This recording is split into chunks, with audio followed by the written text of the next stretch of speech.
कोर्टासमोर जे मुद्दे मांडले जात आहे त्यामुळे या खरातने जे केलेले कारनामे आहे त्यामध्ये अनेक पूजाविधींच्या दरम्यान असेल किंवा या लैंगिक शोषण झाल्यानंतर या महिलांना त्या ठिकाणी जी भीती घालत होता त्या भीती घालताना ज्या वस्तू वापरल्या जायच्या याची माहिती आता सगळी जी आहे ती कोर्टासमोर दिली जाते। त्यामध्ये जर पाहिलं तर हरणाची काळी आणि पांढरी कस्तुरी देखील आहे असं देखील हा भोंदू सांगायचा आणि या हरणाच्या या कस्तुरी नेमका कुठून मिळवायचा त्याचा शोध खरं तर घ्यायचा आहे अशी देखील माहिती कोर्टासमोर दिली जाते। त्यामुळे जर बघितलं तर या सगळ्या संदर्भात या भोंदूबाबांनी जे केलेले करामती आहेत या सगळ्या काळ्या करामतींमध्ये ज्या वस्तू वापरल्या जात होत्या वेगवेगळ्या कलमांच्या अनुषंगाने त्याच्यावर गुन्हा दाखल आहे।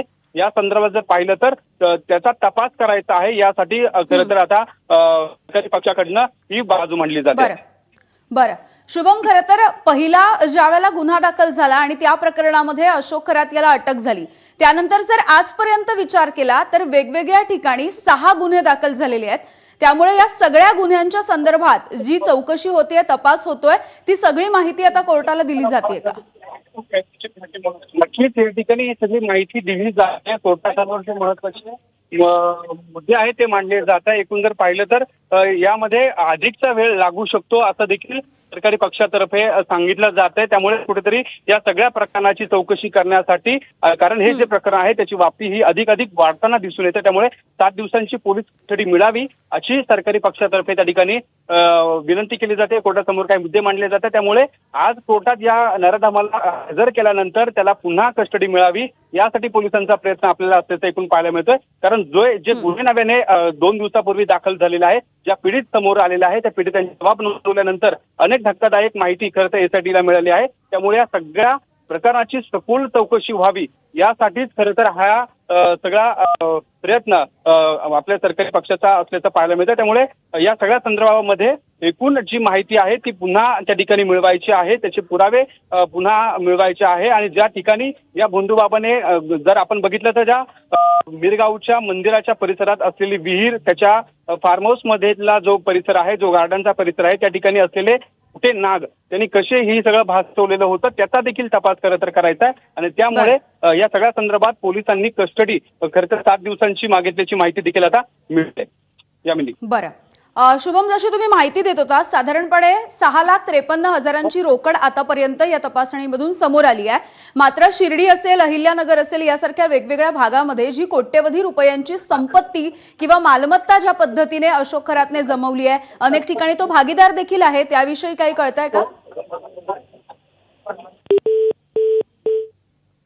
आमचे प्रतिनिधी शुभम बोडके आपल्याला या संदर्भातली माहिती देत आहेत। सध्याची आपण ही दृश्य बघतोय ज्यावेळेला खरातला नाशिकच्या या कोर्टामध्ये आणण्यात आलं तेव्हाची ही दृश्य आहेत आणि सध्या सरकारी वकिलांकडून युक्तिवाद केला जातोय। पोलिसांकडून देखील पुन्हा एकदा पोलीस कोठडीची मागणी अशोक खरातच्या केली जाणार आहे। 7 दिवसांची पोलीस कोठडी द्या अशी मागणी केली जाते।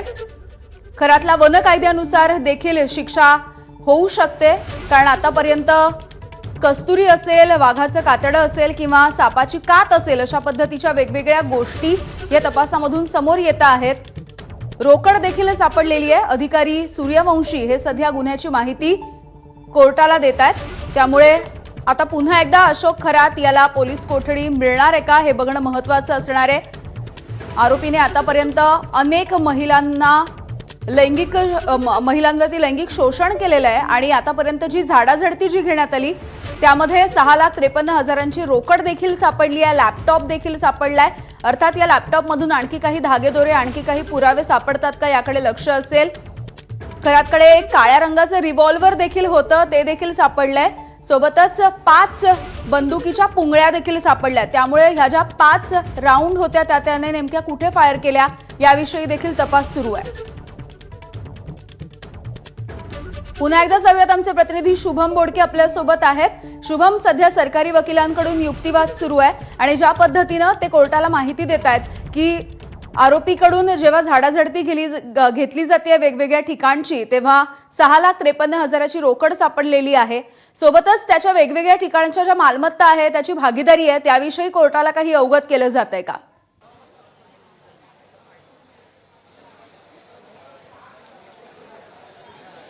नक्कीच ज्या पद्धतीने काही आर्थिक जे संबंध होते ते देखील आता तपासले जाणार आहे. एकूण जर बघितलं तर आयकरच्या माध्यमातून देखील या सगळ्या गोष्टींची तपासणी केली जाणार आहे. काही महत्त्वाची कागदपत्र खरं तर या एसआयटी पथकाच्या हाती लागलेले होते आणि त्या अनुषंगानेच खरं तर हा तपास पुढे सुरू होता. आणि आपण जर बघितलं तर आता या ठिकाणी आरोपीचे जे वकील आहे संजय भाटे हे आता बोलायला उभे राहिलेले आहे. 7 दिवसांपासून हा तपास सुरू आहे. त्यांचं म्हणणं आहे जे व्हिडिओ जमा केले आहे किंवा सोशल मीडियावर जे व्हिडिओ व्हायरल झाले आहे आरोपीचे वकील हे सगळं सांगताय. यामध्ये जर बघितलं तर काही डीव्हीआर लॅपटॉप जे मिळाले आहे पैसे मिळाले आहे त्याचा उल्लेख कुठे आले नाही किंवा त्याचा शोध बाकी आहे का असे काही प्रश्न देखील आता आरोपीच्या वकिलाकडनं उपस्थित केले जात आहेत. जे द्रव्य पाजले गेले होते त्यासाठी पीसी वाढून जो मागितला जातोय खरं तर अधिकाऱ्यांनी ज्या पद्धतीने काही मुद्दे मांडले होते त्या संदर्भामध्ये जर बघितलं तर 7 दिवस रिमांड दिली आहे. त्यामुळे पुन्हा रिमांडची काय गरज आहे असं आरोपीचे वकील संजय भाटे बोलताय. आणि कोर्टामध्ये जर बघितलं तर सरकारी वकिलांकडनं जे महत्वाचे काही मुद्दे मांडले गेले त्या संदर्भात काही प्रश्न हे आरोपीचे वकील उपस्थित करताय. काही डॉक्युमेंट घ्यायचे नाहीत किंवा रजिस्टर ऑफिसमधून कागदपत्रे मिळू शकतात. त्यामुळे रिमांडची काय गरज आहे आरोपीची त्या ठिकाणी काय तपास अजून करायचा आहे असे प्रश्न त्या ठिकाणी उपस्थित केले जात आहे. आणि त्यावर आता सरकारी वकील देखील जे ते बोलायला उभे राहिल्याची माहिती आपल्याला मिळते. एकूण जर बघितलं तर यामध्ये काही पैसे मिळून आलेले होते, काही कागदपत्र मिळून आलेले होते, महत्वाचे काही त्यामध्ये डॉक्युमेंट देखील होते. या संदर्भात एसआयटी ज्या पद्धतीने तपास करत होते त्या एसआयटीच्या तपासामध्ये अनेक महत्वाचे पुरावे समोर आल्यानंतर कुठेतरी आता सरकारी वकिलांच्या माध्यमातून जे कोर्टासमोर मांडले जात आहे या संदर्भात प्रश्न आरोपीचे वकील जे आहे ते त्या ठिकाणी संजय भाटे हे त्यांनी बोलताना काही प्रश्न उपस्थित केल्याचं आपल्याला पाहायला मिळालंय. बरं शुभम, यामध्ये ज्या कस्तुरीचा उल्लेख केला जातोय किंवा वाघाचं कातडं असेल, साप होता तो खरा होता की खोटा होता या संदर्भात अजून माहिती जमा करायची असं देखील कोर्टाला सांगितलं गेलंय. त्यामुळे वन कायद्याच्या अंतर्गत देखील या आरोपीला शिक्षा होऊ शकते.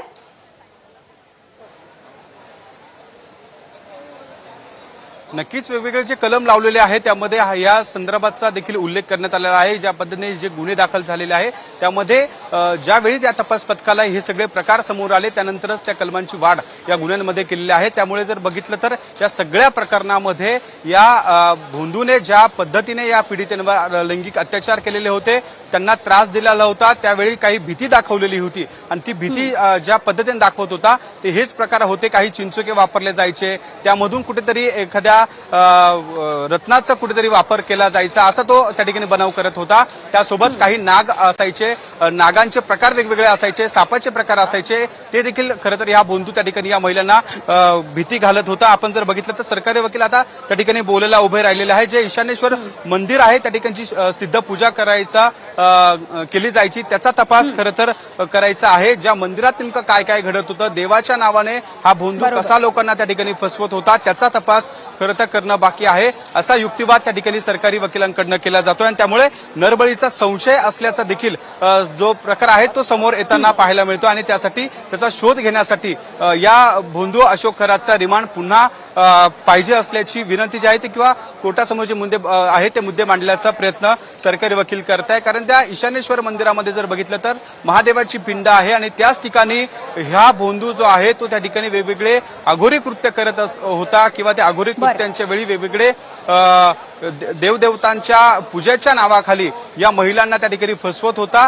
आणि त्या ठिकाणी सापाची एंट्री व्हायची. ते साप नेमके कोणते होते, असली होते की त्या ठिकाणी काही बनावट साप किंवा बाजारात मिळणारे साप होते याचा तपास खरं तर करायचा आहे. ज्या पद्धतीने त्याला 7 दिवसांपासून रिमांडमध्ये घेतलेलं होतं त्यामुळे पोलिसांनी या सगळ्या भोंदूच्या आलेल्या पीडित महिलांच्या आलेल्या तक्रारीनंतर त्याचा जाब घेतलेला होता. त्याचं नाशिकच्या कार्यालय जे आहे ते ओकस कार्यालय म्हणून आहे त्याची खरं तर त्या ठिकाणी तपासणी केली होती. या कार्यालयामध्ये नेमकं काय सुरू होतं त्याचा खरं तर तपास पोलिसांकडनं केला होता. मात्र आता पुढचा जो टप्पा पोलिसांचा असणार आहे एसआयटीच्या माध्यमातून जी खरं तर पुढची चौकशी केली जाणार आहे ती म्हणजे नाशिकच्या सिन्नरमध्ये या मिरगावामध्ये असलेले जे ईशानेश्वर मंदिर आहे